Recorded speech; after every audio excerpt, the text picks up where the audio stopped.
పార్టీలు మారినోళ్ళ ముచ్చట మీద వాళ్ళ పదవులు పోతాయి, ఉప ఎన్నికలు వస్తాయి, టికెట్లు మాకే ఇయ్యాలి అనే చర్చలు డిమాండ్లు జరుగుతున్నాయి కదా. అగో దాని మీద అసెంబ్లీలో సీఎం రేవంత్ రెడ్డి మాట్లాడిండు.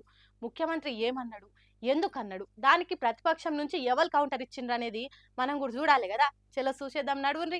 ఇన్నరా ఎన్నికలు అయిపోయినాక కారు గుర్తుతోని గెలిచి కాంగ్రెస్ పార్టీ కండవ కప్పుకొని పార్టీ మారిన ముచ్చట మీద సుప్రీంకోర్టులో కేసు నడుస్తున్నది. అగో దాని మీద అస్సలే ఉప ఎన్నికలు రావంటే రావని చెప్పిండు. ఉత్తగా చెప్పుడే కాదు, దానికి వివరణ కూడా చెప్పిండు. మీరు మంత్రులు చేసిన వాళ్ళు డిస్క్వాలిఫై కాలేదు, ఉప ఎన్నికలు రాలేదు. బాజాప్తే గవర్నర్ దగ్గర పోయి మంత్రులే చేసి 5 ఏళ్ళు మంత్రి, 10 ఏళ్ళు, ఒక ఆయన 8.5 ఏళ్ళు, మా అక్క 4.5 ఏళ్ళు మంత్రి చేసింది. ఎన్నడూ ఉప ఎన్నికలు రాలే. కానీ ఇప్పుడు ఉప ఎన్నికలు వస్తాయి, వచ్చే వారమే ఉప ఎన్నికలు అంటారు అధ్యక్ష. ఎట్లా వస్తాయి అధ్యక్ష? చట్టం మారలే, న్యాయం మారలే, స్పీకర్ ఆఫీసు సేమే ఉంది, పాలకపక్షం ప్రతిపక్షం అట్లనే ఉంది, రాజ్యాంగం అసలే మారలేదు. ఇంకెట్లొస్తాయి అధ్యక్ష ఉప ఎన్నికలు? నాకు అర్థం కాలేదు. ఇన్నరా మీరు పార్టీలో చేర్చుకొని మంత్రులను చేస్తే పదవులు పోవు గాని ఇప్పుడు షేరినోళ్ళై పోతాయా అన్నట్టు మాట్లాడిండు. అప్పుడేం రూల్స్ ఉన్నాయో ఇప్పుడు అవే రూల్స్ ఉన్నాయి కాబట్టి ఉప ఎన్నికలు రావు, పదవులు పోవు అని ఖరాఖండిగా చెప్పిండు.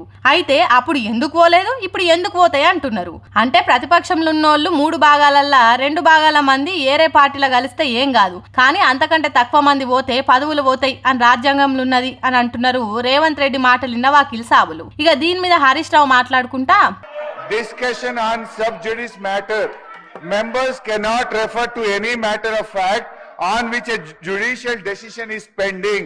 In this respect, Article 121 provides that the conduct of a judge or a Supreme Court or High Court cannot be discussed in Parliament except upon a motion for presenting to the President praying for the removal of such judge.